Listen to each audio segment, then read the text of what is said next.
Intern চিকিৎসকদের দ্বন্দ্বে উত্তপ্ত মালদা মেডিকেল কলেজ।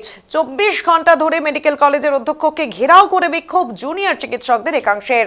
অভিযোগ, বৃহস্পতিবার বহির্বিভাগে চিকিৎসার সময় এক ইন্টার্নকে মারধর করা হয়। সেই ঘটনায় তৃণমূল ঘনিষ্ঠ 2 ইন্টার্ন জড়িত বলে অভিযোগ। তাদের বিরুদ্ধে মেডিকেল কর্তৃপক্ষ কোনো ব্যবস্থা না নেওয়ায় দফায় দফায় মেডিকেলের প্রশাসনিক ভবনে বিক্ষোভ আন্দোলন শুরু করা হয়। শুক্রবার থেকে দফায় দফায় এই মর্মে মালদা মেডিকেল কলেজ ও হাসপাতালের অধ্যক্ষকে ঘেরাও করে রাখেন চিকিৎসকদের একাংশ। আকারী চিকিৎসকদের অভিযোগ, অভিযুক্ত ওই 2 ইন্টার্ন চিকিৎসক শাসক দল ঘনিষ্ঠ, তাই মেডিকেল কলেজ কর্তৃপক্ষ কোনো ব্যবস্থা গ্রহণ করছে না। সেই সঙ্গে তারা এই ঘটনার পর নিরাপত্তাহীনতায় ভুগছেন। অবিলম্বে ওই 2 ইন্টার্ন চিকিৎসককে সাসপেন্ড করতে হবে, এই দাবিতে ঘেরাও করে রেখেছেন অধ্যক্ষকে তারা বলে জানান। যদিও অভিযোগের ভিত্তিতে তদন্ত কমিটি গঠন করা হয়েছে, সিসিটিভি ফুটেজ সংগ্রহ করা হয়েছে, 7 দিনের মধ্যে ব্যবস্থা গ্রহণ করা হবে বলে জানিয়েছেন মেডিকেলের অধ্যক্ষ পার্থপ্রতিম মুখোপাধ্যায়।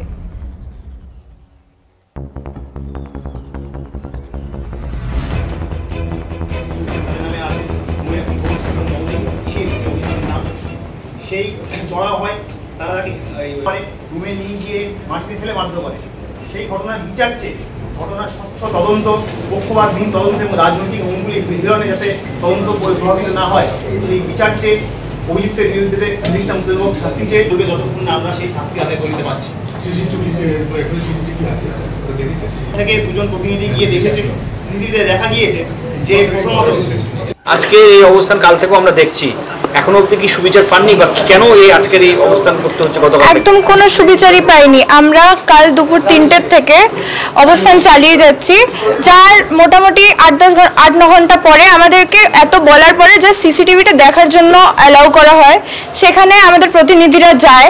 দেখে স্পষ্ট দেখা যায় যে আমাদের যারা অভিযুক্ত নবদ্বীপ শীল আর ময়ূরাক্ষী ঘোষ, তাদেরকে দেখা যায়। আর নবদ্বীপ শীল যার ইন্টার্ন ডাক্তারের উপরে যে হামলা করছেন বা ধাক্কা দিচ্ছেন, তার কলার ধরে টেনে একটা রুমের মধ্যে নিয়ে যাচ্ছেন, দরজা লাগাচ্ছেন, সব স্পষ্ট দেখা যায়।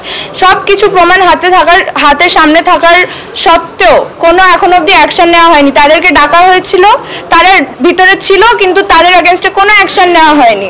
আমরা এখনো অবধি কোনো শাস্তি পাইনি, মানে তাদের বিরুদ্ধে কোনো একটা ডিসিপ্লিনারি অ্যাকশন এখনো অবধি নেওয়া হয়নি। আমরা ততক্ষণ বিক্ষোভ করব, ততক্ষণ প্রতিবাদ করব, যতক্ষণ না একটা দৃষ্টান্তমূলক শাস্তি তারা পাচ্ছে।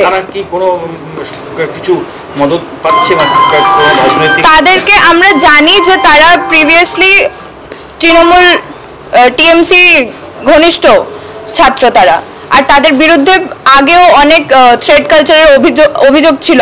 ইনফ্যাক্ট যখন আমাদের 16 ঘন্টা হয়ে গেছে, প্রোটেস্টে 16 ঘন্টা হয়ে গেছে আজকে ভোর সকালবেলায়, তখন আমরা সবাই এখানে বসেছিলাম, প্রিন্সিপাল স্যারের সামনেই সবাই বসেছিলাম।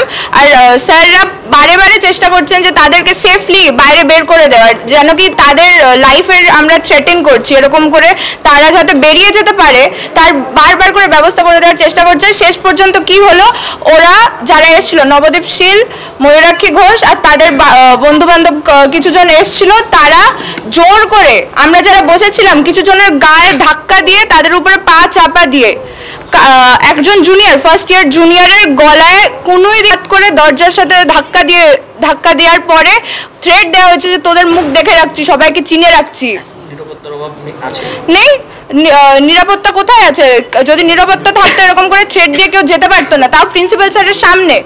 যদি প্রিন্সিপাল স্যারের রুমে এরকম থ্রেট মানুষকে শুনতে হচ্ছে, তাহলে আর কোথায়? লোকে মার খাচ্ছে, লিটারালি ইন্টার্ন দাদারা মার খাচ্ছে অন ডিউটি। ইন্টার্ন দাদা তারা শাসক দল ঘনিষ্ঠ, তাই।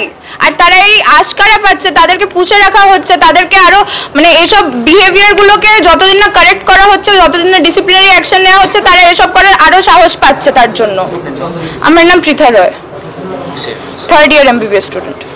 আজকে এই বছর আরজিকর কাণ্ডের মাধ্যমে আপনারা সকলেই অবগত আছেন যে গত কয়েক বছর ধরে বাংলার প্রত্যেকটা মেডিকেল কলেজে থ্রেড কালচার বলে একটি বস্তু চলছে। শাসক দলের প্রত্যক্ষ মদতে প্রত্যেকটা মেডিকেল কলেজে এমন একটি অগণতান্ত্রিক পরিবেশ সৃষ্টি হয়েছে, যেখানে ডাক্তার বেশে, ডাক্তারি ছাত্র বেশে কিছু গুন্ডা জঙ্গলের রাজত্ব কায়েম করে চলেছে।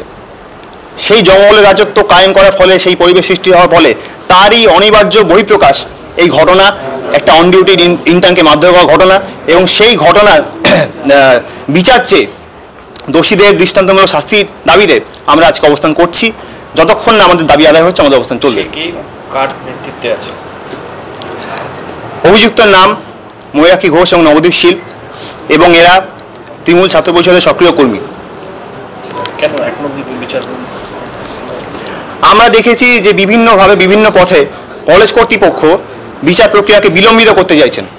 কলেজ কর্তৃপক্ষ আনছেন যে হ্যাঁ ঘটনা ঘটেছে, ন্যাক্কারজনক ঘটনা ঘটেছে, সিসিটিভিতে আমাকে দেখাও গেছে যে মারধর করেছে তারা।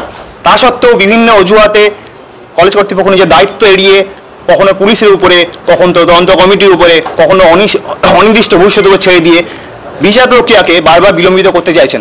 আমরা মনে করি এই বিলম্বিত করার যে চেষ্টা, এটা ইচ্ছাকৃত ধামাচাপা দেওয়ার চেষ্টা ছাড়া কিছু নয়। কি দাবি? আমাদের দাবি এই ঘটনার তদন্ত অবিলম্বে শুরু করতে হবে। দ্বিতীয়ত, অভিযুক্তদের বিরুদ্ধে দৃষ্টান্তমূলক শাস্তিমূলক পদক্ষেপ করতে হবে। তৃতীয়ত, এই রকম ঘটনা যাতে কলেজ চত্বরে আর যাতে না ঘটে, কলেজ চত্বরের পরিবেশ যাতে এরকমভাবে দূষিত না হয়, তার জন্য কলেজ কর্তৃপক্ষকে সদর্থক পদক্ষেপ করতে হবে।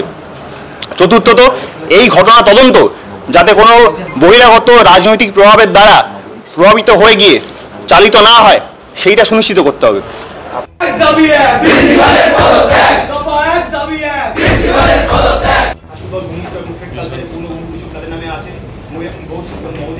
অভিযোগের ভিত্তিতে আমি প্রথমে আলোচনা করি এবং যাদের বিরুদ্ধে অভিযোগ তাদেরকে ডেকে একটা স্টেটমেন্ট নেওয়ার জন্য ডেকেছিলাম প্রাথমিকভাবে, এবং তারপর তারা আসে এখানে। আসার পর এরাও ছিল, যারা অভিযোগকারী তারাও ছিল, তারাও অভিযোগ কিন্তু কাউন্টার অভিযোগ হয়েছে অভিযোগ, এবং প্রত্যেকটা অভিযোগ এবং তারাও মানে দুটো একটা প্রতি অভিযোগ, একটা অ্যালিগেশন কাউন্টার অ্যালিগেশন, দুপক্ষেই কমপ্লেন করেছে, দুপক্ষেই মেল করেছে আমাকে। তখনই আমি দুটো বিষয়টা নিয়ে একটা এনকোয়ারি কমিটি বানিয়েছি, এবং ওই যে স্টেটমেন্ট নেওয়ার জন্য ডেকেছিলাম সেই স্টেটমেন্ট তারা দিতে পারেনি, কারণ সেখানে হট্টগোল হয়, তারাও প্রোটেস্ট করে, স্লোগান করে, এরাও বিরোধ করে, তখন সেটা আলটিমেট ফলপ্রসূ হয়নি। আমি ওটা প্রথম ধাপ ছিল আমার, যে আমি ডেকে ছাত্রদের কাছ থেকে আমি স্টেটমেন্ট নেব, সেটা করতে পারিনি। তারপর আমি যে কমিটি বানালাম সেই কমিটির মেম্বারদের দিয়ে তারা জানালাম, এবং তখন সন্ধ্যাবেলা হয়ে যাতে রাত হয়ে গেছে, যাওয়াতে কমিটিকে জানিয়েছি, অনেকে একটু রাত হয়ে গেছিলো।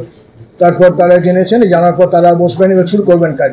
ইতিমধ্যে ওরা দাবি করে যে সিসিটিভি দেখতে হবে, সিসিটিভি দেখা ওই ফুটেজ, সেই সিসিটিভি ফুটেজটাও আমরা যদিও সেটা পদ্ধতিগতভাবে করতে হবে, কিন্তু তবুও আমি ওনাদের অনুরোধে, আমার ছাত্র দেখেও অনুরোধ করেছে, সেই জায়গা থেকে আমি এমএসভিডি এবং আরও কিছু অফিসার্সকে পাঠাই, এবং ওখানে বলেছি আপনারা গিয়ে সিসিটিভি দেখুন, শুধু দেখে আসবেন। এবং দুই ছাত্র প্রতিনিধি যারা অভিযোগকারী বোথ গ্রুপস যারা করেছেন অভিযোগ, যারা অভিযুক্ত তাদের বন্ধু বান্ধব তারাও সবাই গেছে। দুজন স্টুডেন্টকে আমরা পাঠিয়েছিলাম দেখতে, তারা দেখে কথা ছিল যে তারা ফুটেজ দেখার পর আমাদের ছেড়ে দেবে, সেদিনের মধ্যে ছেড়ে দেবে, কিন্তু সেটা তারা শোনেনি। যেই ফুটেজ দেখার পর ফিরে আসে, এসে নিয়ে তারা বলে যে এখনই অভিযুক্ত একটা কিছু অংশ দেখা গেছে, সেই জায়গার ভিত্তিতে আপনাকে অ্যাকশন নিতে হবে।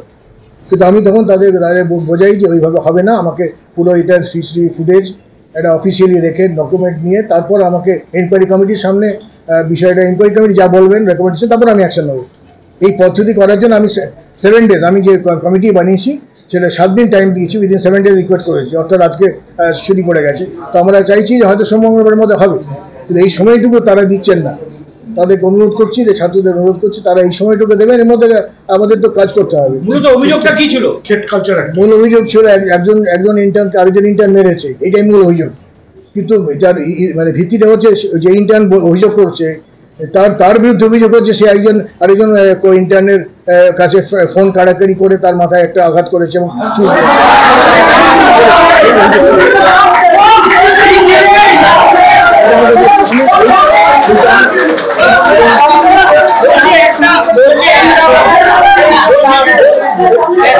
শাসক দলের ঘনিষ্ঠ এবং এই বিষয়ে এখনো অব্দি অ্যাকশন খুবই ঢিলে টানিতে চলছে, এই অভিযোগটা কত এবং থ্রেট কালচার, এই বিষয়ে আমার কোনো মতামত নেই।